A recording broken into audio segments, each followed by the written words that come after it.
മാല കവർച്ച കേസിൽ 52 ദിവസം റിമാൻഡിൽ. പിന്നീട് തെറ്റുകാരനല്ലെന്ന കണ്ടെത്തൽ. ഒടുവിൽ നഷ്ടപരിഹാരത്തിന് കോടതി വിധിയും. കണ്ണൂർ ചക്കരക്കല്ല് സ്വദേശി വി കെ താജുദ്ദീൻ തന്റെ ജീവിതം തിരിച്ചുപിടിക്കാനിടപെട്ട ടി വി ഇബ്രാഹിം MLA കാണാൻ കൊണ്ടോട്ടിയിലെത്തി. കൂടെ നിന്നതിന് നേരിട്ട് നന്ദി അറിയിക്കാൻ ബംഗളൂരുവിൽ നിന്ന് മകൻ തസ്നീമിനൊപ്പം എത്തിയതായിരുന്നു താജുദ്ദീൻ. CCTV ദൃശ്യങ്ങളിൽ പതിഞ്ഞ പ്രതിയുടെ ചിത്രവുമായി സാമ്യമുണ്ടെന്ന സംശയത്തിലായിരുന്നു താജുദ്ദീനെ അറസ്റ്റ് ചെയ്തത്. നിരപരാധിയാണെന്ന് പലവട്ടം കരഞ്ഞു പറഞ്ഞിട്ടും ആരും കേട്ടില്ലെന്ന താജുദ്ദീൻ. ഒടുവിൽ ജയിൽവാസം. നീതി തേടിയുള്ള യാത്രയിൽ ടി വി ഇബ്രാഹിം MLAയുടെ ഇടപെടൽ വലിയ ആശ്വാസമാണ് നൽകിയതെന്ന് താജുദ്ദീൻ പറഞ്ഞു. ജൂലൈ 8 വരെ എൻ്റെ മകളെ ഈ കാര്യങ്ങൾക്കും എന്നുവെച്ചാൽ നിക്കാഹിൻ്റെ കാര്യങ്ങൾക്കായിട്ട് ഞാൻ പരക്കെ ഓടില്ലായിരുന്നു. എന്നുവെച്ചാൽ എൻ്റേതായിട്ടുള്ള തിരക്കിലായിരുന്നു ഞാൻ അന്ന് ആ സമയത്ത്. അതിനിടയിലാണ് ഞാൻ നിക്കാഹ് കഴിഞ്ഞു എൻ്റെ പെങ്ങളെ വീട്ടിൽ ചെറിയൊരു ഫംഗ്ഷനുള്ള തിരിച്ചു വരുന്ന സമയത്തായിരുന്നു. അപ്പോൾ പിറ്റേന്ന് എനിക്ക് മകൻ്റെ അഡ്മിഷന് പോകേണ്ടതായിരുന്നു ബാംഗ്ലൂരേക്ക്. അപ്പോൾ ആ രീതിയിൽ എൻ്റെ വീട്ടിലേക്ക് തിരിച്ചു വരുന്ന സമയത്ത് എൻ്റെ വീട്ടിന് മുമ്പിൽ 2 പോലീസ് ജീപ്പ് ആൾക്കാരൊക്കെ എന്നെ എന്തോ ഒരു റോഡ് ബ്ലോക്ക് ചെയ്ത് നിൽക്കുമായിരുന്നു. അപ്പോൾ എൻ്റെ വണ്ടി മുമ്പോട്ട് പോയ സമയത്ത് റോഡ് ബ്ലോക്ക് ചെയ്ത് അവർ കുറച്ച് ചെറിയൊരു പ്രശ്നമുണ്ട് വണ്ടിക്ക്, അതുകൊണ്ടൊന്ന് ഹെൽപ്പ് ചെയ്യണമെന്ന് പറഞ്ഞിട്ട് ഞങ്ങളെല്ലാം നോർമലി വണ്ടീൻ്റെ വേഗത്തിനിരുന്നു. എൻ്റെ മകനും മകൻ്റെ ചങ്ങായിമാരും കൂടി മറ്റേ വണ്ടീനെ ഹെൽപ്പ് ചെയ്യാൻ പോയി. അതിനിടയിൽ എന്നോട് പോലീസുകാരൻ പറഞ്ഞു ഒന്ന് വണ്ടിയിൽ നിന്ന് ഇറങ്ങുക, കാര്യങ്ങൾ സംസാരിക്കാൻ. ഞാൻ പറഞ്ഞു എനിക്ക് പറ്റുന്നില്ല, ഞാൻ ഓൾറെഡി ടയർഡാണ്. നമ്മളൊന്നും ഒരു കാര്യം അറിയാൻ വേണ്ടിയിട്ടാന്ന് പറഞ്ഞാൽ എന്നെ പിടിച്ച് ഈ പോലീസുകാരെ ജീപ്പിൻ്റെ അടുത്തേക്ക് കൊണ്ടുപോയി. അതിനുശേഷമാണ് ഇവർ പല കാര്യങ്ങളും ചോദിക്കുന്നത്, മാല മോഷ്ടിച്ച് അങ്ങനെ എങ്ങനെയാണെന്ന് പറഞ്ഞു. എൻ്റെ വീഡിയോ അല്ല, ഒരു ഫോട്ടോ CCTV ചിത്രത്തിലൊരു ഫോട്ടോ ഇവരെ മൊബൈലിൽ നിന്ന് എനിക്ക് കാണിച്ചു തരുന്നു. ഞാനാണോ വെച്ചു, ഞാൻ പെട്ടെന്ന് ഒരു ബ്ലർ ഫോട്ടോ ആയിരുന്നു. ഏകദേശം എന്നെ പോലെ ഏകദേശം എന്ന് വെച്ചാൽ പെട്ടെന്ന് സാദൃശ്യം എന്ന് വെച്ചാൽ ഇരുട്ടത്തെ ഞാനുള്ളത്. എനിക്ക് വലിയ ലൈറ്റൊന്നും ഇല്ലാത്ത സ്ഥലത്താണ് വണ്ടിയൊക്കെ നിർത്തിയത്. അപ്പോൾ അതിനോട് വീഡിയോ അല്ല മൊബൈൽ ഫോട്ടോ കാണിച്ചെന്ന് പെട്ടെന്ന് ഞാൻ പറഞ്ഞു ഇതെന്താ എന്നെ പോലെ ഉണ്ടെന്ന് ഞാൻ പറഞ്ഞു. അപ്പോൾ അതിനുശേഷം ഇവർ പറഞ്ഞ് എന്നാൽ എൻ്റെ ID എടുക്കും, മറ്റേ ബാക്കി കാര്യങ്ങൾ ചെക്ക് ചെയ്തിട്ട്. അപ്പോൾ എൻ്റെ ID ഉണ്ടായിരുന്ന കയ്യിൽ ഞാനെന്താക്കി എൻ്റെ ലൈസൻസ് കൊടുത്തു. ലൈസൻസ് ചെക്ക് ചെയ്തവരും പറഞ്ഞ് ഓക്കെ നമുക്കൊന്ന് പോലീസ് സ്റ്റേഷൻ വരെ പോകേണ്ടി വരുമെന്നാണ്. ഞാൻ പറഞ്ഞേ ഞാൻ പോലീസ് സ്റ്റേഷനിൽ ഞാനെന്താ ചെയ്തതെന്ന് വെച്ചു കുറ്റം. അപ്പോൾ അവർ നിങ്ങളൊരു ഒരു പെണ്ണിൻ്റെ മാല മോഷ്ടിച്ചിട്ട് വന്നതാണെന്ന് പറഞ്ഞു. അപ്പോഴാണ് സ്ട്രൈക്കായാൻ വെച്ചാൽ എനിക്കൊന്നും പിന്നെ സംസാരിക്കാൻ പറ്റുന്നില്ല. അപ്പം ഞാനല്ല എന്ന് പറയാനും പറ്റുന്നില്ല. എനിക്ക് തിരിച്ചൊരു അക്ഷരം ഇല്ലാത്ത ഷോക്കായി പോയാൻ. എന്നുവെച്ചാൽ ഇവർ സാധാരണ നോർമൽ ചോദ്യമല്ല വെച്ചു, അവരെല്ലാവരും കൂടി ഈ ഒരു വല്ലാത്ത അറ്റാക്കായിരുന്നു ചെയ്തത്. തന്നെ സൗണ്ടിലാക്കിയിട്ട് നീ എന്നെ കള്ള അങ്ങനെ നല്ല വിളിച്ചിട്ടുള്ള ആ രീതിയിലാക്കി. അങ്ങനെ വണ്ടി കയറ്റി ഇരുത്തിയിട്ട് പറഞ്ഞ് സ്റ്റേഷനിലേക്ക് പോകാമെന്ന്. അപ്പോൾ അതിൻ്റെ പിന്നിൽ എൻ്റെ മക്കളെല്ലാം ഉണ്ടായിരുന്നു. മക്കളോട് പറഞ്ഞ് സ്റ്റേഷനിൽ വന്നോ. അപ്പോൾ അതിനിടയിൽ മോൻ ചോദിച്ചു എന്താ സാറേ പ്രശ്നം എന്ന് വെച്ചാൽ മോനോട് പറഞ്ഞു ഒന്നുമില്ല മോനെ, ചെറിയൊരു പ്രശ്നമുള്ളൂ, അന്ന് ക്വസ്റ്റ്യൻ ചെയ്തു ഇപ്പോൾ എന്നെ തിരിച്ചു വിടാന്ന്. അപ്പോൾ ആ ധൈര്യത്തിലാണ് ഞാൻ കേട്ടു അത്. ഞാൻ വിചാരിച്ചു എന്നെ അപ്പോൾ പോലീസ് ജീപ്പ് എന്നിങ്ങനെ ചോദിക്കുന്നു നീ എപ്പോൾ വന്ന്. ഞാൻ പറഞ്ഞു ഇന്ന് എന്തിനാ വന്ന്. ഞാൻ പറഞ്ഞു എൻ്റെ മകളെ നിൽക്കാനും വന്നതാണ്. അതൊക്കെ ചോദിച്ച് മുന്നോട്ടങ്ങ് പോയി. അവിടെ സ്റ്റേഷനിലെത്തിയാലോ അവിടെ റിസപ്ഷനിൽ ഇരുത്തി SIയുടെ വായറ്റിന് പോയി. അപ്പോൾ അതിനുശേഷമാണ് ഇവരൊക്കെ ബാക്കിൽ വരുന്നത്. അപ്പോൾ നാളെ രാവിലെ 8 മണിക്ക് വന്നാൽ മതി. അപ്പോൾ അത് അന്ന് ഞാൻ ഒന്നും അറിയില്ല. 2 മണിയായി രാത്രി. ഞാൻ ഇവിടെ ഇതിൻ്റെ മുമ്പിൽ ഇരിക്കാൻ തുടങ്ങി. റിസപ്ഷൻ്റെ മുമ്പിൽ ഒരേ ഇരുത്തും രാവിലെ വന്ന്. പിന്നെ എനിക്ക് കുറച്ചും കൂടി ടെൻഷൻ കൂടി. കാരണം എന്ന് വെച്ചാൽ ടെൻഷൻ കൂടാൻ കാരണം എന്താ സംഭവിക്കുന്നതെന്നുള്ള ഒരു ഭയങ്കര ബേജാറ്. ഇതുവരെ ഞാൻ പോലീസ് സ്റ്റേഷനിൽ കയറിയിട്ടില്ല. ഇതിൻ്റെ എന്താണെന്ന് എനിക്കൊരു വശം അറിയില്ലായിരുന്നു. അപ്പോൾ ഇവർ പിടിച്ച് കൊണ്ടാന്ന് അവിടെ ഇരുത്തിയിട്ട് എനിക്കൊന്നും സംസാരിക്കാൻ പറ്റുന്നില്ല, ആരെയും കോൺടാക്ട് ചെയ്യാൻ പറ്റുന്നില്ല, ഒന്നും ചെയ്യാൻ പറ്റില്ല. അപ്പോൾ SI വന്ന് പിന്നെ പറഞ്ഞ് ചോദ്യം ചെയ്യാം. അങ്ങനെ ചോദ്യം ചെയ്യാൻ വേണ്ടിയിട്ട് ഇദ്ദേഹത്തിൻ്റെ റൂമിൽ കൊണ്ടുപോയിട്ട് ഇവിടുന്ന് വേണ്ട നമുക്ക് മേലെ മറ്റേ 3ാം മുറ ഉപയോഗിക്കാവുന്ന രീതിയിൽ മേലയിലേക്ക് കൊണ്ടുപോയി. അപ്പോൾ അതിനിടയിൽ ഇവർ വന്നു, ഫാമിലിയിൽ വന്നു. അതെല്ലാം നമ്മൾ നോക്കട്ടെ കുറച്ച് ചോദ്യം ചെയ്യാനുണ്ടെന്നിട്ട് ഇവരെ ഇങ്ങോട്ടും മാറ്റി നിർത്തി. എന്നെ മേലെ കൊണ്ടുപോയി പാൻറ് അയപ്പിച്ചു, ഷർട്ട് അയപ്പിച്ചു, എല്ലായിടത്തും നഗ്നമായിട്ട്. നഗ്നം വെച്ചാൽ അർദ്ധനഗ്നം, വെറും അണ്ടർവെയർ മാത്രം അവിടെ ഇരുത്തി കാല് കിട്ടാൻ പറഞ്ഞു. കാല് കിട്ടി അടിക്കേണ്ട പ്ലാനായിരുന്നു ഇവർ. അതിൽ അടിക്കേണ്ട പ്ലാനിൽ അപ്പോഴൊക്കെ ഞാൻ പിന്നെയും തളർന്നു. എൻ്റെ ശരീരത്തിലെ മറ്റേ ഷർട്ടും പാൻറ്റും കഴിക്കുന്നവർ എന്നെ ഓട്ടോമാറ്റിക്കായിട്ട് എൻ്റെ അവസ്ഥ അങ്ങെത്തി. ഞാൻ ഫുള്ള് ഡൗണായി. എനിക്കൊന്നും തിരിയുന്നില്ല. രൂപസാദൃശ്യം മാത്രം നീ തന്നെയെന്ന് അവർ ഉറപ്പിച്ച് പറയുന്നത്. ഞാൻ പറഞ്ഞു ഞാനല്ല, നമുക്ക് എന്താ വേണ്ടി ചെയ്യാമെന്ന് ഞാൻ പറഞ്ഞു. പിന്നെ ഇവരെ പ്ലാൻ എല്ലായിടത്തും കൊണ്ടുപോകാണ്. ഭയങ്കര ക്രൂവലായിട്ടാണ് എന്നോട് പെരുമാറിയത്. വല്ലാത്ത ഡയലോഗുകളും അവരെ വല്ലാത്ത ചീത്ത വിളിയും നമുക്ക് അറക്കുന്ന പോലത്തെ ചീത്ത, ഭയങ്കരമായിട്ട് റൂഡലായിട്ട് ഭയങ്കര ചീത്ത പറയലും, എന്നെ മാനസികമായിട്ടല്ല ഈ ചീത്ത പറയലും. ഇവൻ വെറും ഇവരെ ഉദ്ദേശം ഇവർ പറയുന്നതെന്ന് വെച്ചാൽ 10-15 ദിവസത്തേക്ക് വരും നാട്ടിൽ, കുറച്ച് ക്രൈം നടത്തിയിട്ട് ഇയാൾ തിരിച്ചു പോകും. ഇതാണ്, അതുകൊണ്ട് ഇത് ഫൈനലാണ്, അത് ഇയാളെ പിടിച്ചതെന്നാണ്. അങ്ങനത്തെ ഒരു സംഭവം എൻ്റെ ലൈഫിൽ ഉണ്ടായിട്ടില്ല. അപ്പോൾ അതാണ് ഇവരെ കോൺസെപ്റ്റ്. അതുകൊണ്ട് ഇയാളെ വിടൂല. എത്ര കാലത്തിന് ശേഷമാണ് ഇങ്ങനത്തെ ഒരു വ്യക്തിയെ കിട്ടുന്ന ഇതിൽ ചെയ്ത് ഒരുപാട് കേസ് അതിനിടയിൽ വേറെ കേസ് എൻ്റെ തലയിലിട്ടു. 2 കേസ് ഇട്ടു എൻ്റെ തലയിൽ. ഒന്ന് മോഷണം, ഒന്ന് കൊലപാതകം. ഞാൻ ആ ഒരാളെ കൊന്നതെന്നാണ്. അതും എൻ്റെ ഫ്രണ്ടിൻ്റെ ജ്യേഷ്ഠൻ്റെ കേസ്, അത് എൻ്റെ തലയിലിട്ട്. ഇതൊരാളെ പിടിച്ചിട്ടില്ല, പക്ഷേ ഞാനാ ചെയ്തതെന്നാണ്.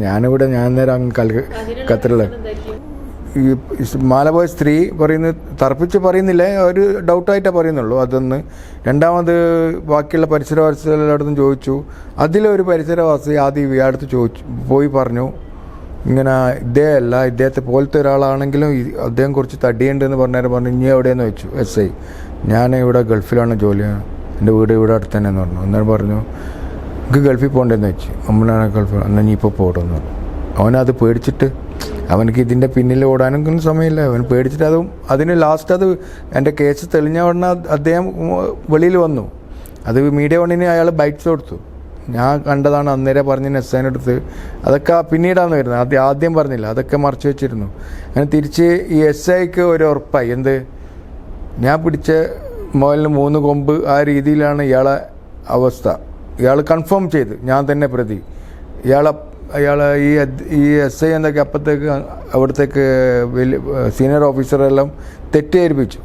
ഇദ്ദേഹം തന്നെ കാര്യങ്ങൾ, അതിൽ SP ഉണ്ട്, DYSP എല്ലാവരും ഉണ്ടായിരുന്നു. അപ്പോൾ അവർ ആ തെറ്റിദ്ധാരണയിൽ അയാളെ റിമാൻഡ് ചെയ്തേക്കുന്നുണ്ട്. അതിനുള്ള പെർമിഷൻ കൊടുത്ത് റിമാൻഡ് ചെയ്ത് ഫൈനലി എന്നെ ജാമ്യത്തിൽ ഇറങ്ങിയ ഉടനെ ആഴ്ചയിൽ ഒപ്പിടാൻ പോകണമല്ലോ അവിടെ. അപ്പോൾ ഈ SIൻ്റെ റൂമിൽ നിന്ന് ഞാൻ ഒപ്പിടാൻ പോകുന്ന സ്ഥലത്ത് അടുത്തേക്ക് വന്നിട്ട് പറഞ്ഞു, താജുദ്ദീനെ പോകല്ല, ഒന്ന് എന്നെ കാണണമെന്ന് പറഞ്ഞു. ഓക്കെ, ഞാൻ പറഞ്ഞു ഞാൻ ഒപ്പിട്ടിട്ട് അങ്ങോട്ട് വരാം. ഒപ്പിട്ട് തിരിച്ച് ഇയാളെ റൂമിൽ പോലെ ഇയാൾ എൻ്റെ അടുത്ത് പറയാം, എനിക്ക് നിങ്ങളായിട്ട് വ്യക്തിപരമായിട്ട് യാതൊന്നുമില്ല, ഞാൻ എൻ്റെ നിയമങ്ങളാണ് നടത്തിയിട്ടുള്ളൂ. അയാൾ എന്നെ ഒന്ന് കൺവിൻസ് ചെയ്യാൻ നോക്കിയായിരുന്നു. അയാൾക്ക് മനസ്സിലായി, 100% മനസ്സിലായി ഞാനല്ല എന്നുള്ള. ഇയാൾക്ക് തെറ്റ് പറ്റിപ്പോയി. ഇയാൾ തെറ്റ് പറ്റുക കാരണം വെച്ചാൽ ഇയാൾ ഭയങ്കര ഷോ ഓഫായിരുന്നു. പണ്ട് ആക്ഷൻ ബിജു എന്നുള്ള മൂവി ഉണ്ടായിരുന്നല്ലോ, ആ രീതിയിലാണ് ഇയാളെ കളിയൊക്കെ കംപ്ലീറ്റ്. അതുപോലെ സോഷ്യൽ പ്രോഗ്രാമിലെല്ലാം ഇയാൾ ഭയങ്കരമായിട്ട് ഇതാക്കി, അത് സ്റ്റേഷനെല്ലാം ഭയങ്കരമായിട്ട് വികസിപ്പിച്ചെടുത്ത് അവിടെ എന്തെങ്കിലും കുറ്റം ചെയ്ത ആൾക്കാർ, കുട്ടികളെല്ലാം ഉണ്ടെങ്കിൽ കഞ്ചാവ് മറ്റുള്ള കേസെല്ലാം വന്നു കഴിഞ്ഞാൽ ഇയാൾ മോട്ടിവേറ്റ് ചെയ്യുക, എന്നിട്ട് അങ്ങനത്തെ ഒരു ഭയങ്കര പേരെടുത്തായിരുന്നു ഇയാൾ. അപ്പോൾ ഇയാൾക്ക് ഒരു തെറ്റ് പറ്റിക്കഴിഞ്ഞാൽ ഇയാളെ എന്താ പറയണ്ടേ, ഭാവിക്ക് തന്നെ പ്രശ്നം വരും. അത് പിന്നെ അയാൾ എക്സ്പെക്ട് ചെയ്യുന്നില്ല. പിന്നെ ഞാൻ ചെയ്ത് ശരി തന്നെ എന്നുള്ളത് തന്നെ. അപ്പോൾ എല്ലാവർക്കും മനസ്സിലായിന് തെറ്റ് പറ്റി, അത് വല്ലാത്ത രീതിയിലായിപ്പോയി എന്നുള്ള. അതിനനുസരിച്ച് ഞാൻ 2 ASIക്കും കൂടി ഞാൻ ഫയൽ ചെയ്തത് കേസ്. അത്രയും ബ്രൂട്ടലായിട്ട് എന്നെ മാനസികമായിട്ട് തകർത്താണ്. പിന്നെ MLA ഇടപെട്ട് കഴിഞ്ഞാൽ എനിക്ക് കുറച്ച് ധൈര്യമായി. നമ്മുടെ TV ഇബ്രാഹിം MLA ഇടപെട്ടു, കാര്യങ്ങളെല്ലാം സ്മൂത്തായിട്ട് ചെയ്തു തന്നു. ഒരു ആൾക്കാരും ചെയ്യാത്ത കാര്യം ഇദ്ദേഹം ചെയ്തു തന്നു. എന്നുവെച്ചാൽ ചെറിയ കാര്യമൊന്നുമല്ല. ഒന്നാമത് ഞങ്ങളെ MLA ഹോസ്റ്റലിൽ എല്ലാ കാര്യങ്ങളും സൗകര്യങ്ങളെല്ലാം തന്നു. അതിനനുസരിച്ച് ഞങ്ങളെ കൂടെ വന്ന് DGP, MLA, നമ്മളെ മുഖ്യമന്ത്രി, പ്രതിപക്ഷ നേതാവ്, അവരെല്ലാം വീട്ടിൽ ഞങ്ങളെ കൂടെ തന്നെ വന്ന് എല്ലാ കാര്യങ്ങളും നടത്തി തന്നതിനിടെ ഞാൻ ബെയിൽ കിട്ടിയാൽ നമ്മൾ പറഞ്ഞു അങ്ങോട്ടേക്ക് വരട്ടെന്ന് പറഞ്ഞ് ശാരീരമായിട്ട് ഞാൻ കുറച്ച് തളർന്നു പോയി. പിന്നെ കുറച്ചൊന്ന് പ്രിപ്പയർ ആയിട്ട് നമുക്ക് അദ്ദേഹത്തിനെ കണ്ടിട്ട് കാര്യങ്ങളെല്ലാം പറഞ്ഞു. അങ്ങനെ ഞങ്ങൾ പോയ അന്ന് MLA എത്തിയില്ല, പിറ്റേന്ന് വന്ന സമയത്തായിരുന്നു MLA.